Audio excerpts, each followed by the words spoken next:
हम पढ़ रहे थे सर्कल, और सर्कल का अगला कंसेप्ट लेकर आया हूं मैं आपको बहुत शानदार। क्या इस तरीके से कोई दो सर्कल है, क्या है इस तरीके से कोई दो सर्कल है, और दोनों सर्कल एक दूसरे को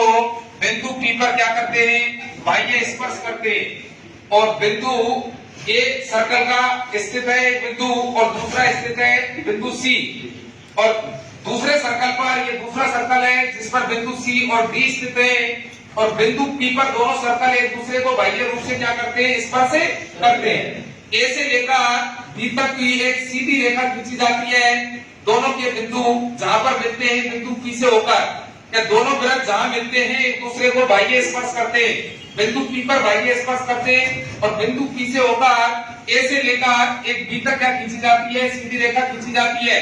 और बिंदु सी से लेकर बिंदु डी तक एक सीधी रेखा खींची जाती है बिंदु पी से होकर। अब मैं आपसे कह रहा हूं कि यानी ए से लेकर पी तक की जो दूरी है वो x सेंटीमीटर है, और पी से लेकर यहाँ दोनों सर्कल मिल रहे हैं एक दूसरे को, तो पी से लेकर बी तक की दूरी को मान लिया मैंने 22 सेंटीमीटर। अब मैं आपसे कह रहा हूं कि पी से लेकर बी तक की जो दूरी है उसको मानता हूं मैं 8 सेंटीमीटर, और पी से लेकर सी तक की जो दूरी है वो है 10 सेंटीमीटर। तो इनमें से चार में से x, y, n और m, इन चार वैल्यूओं में से कोई भी तीन वैल्यू आपको देगा, और चौथी वैल्यू का आपसे क्या पूछेगा, मान पूछेगा। तो आपको कंसेप्ट क्या लगाना है कि यानी ये जो भुजा है,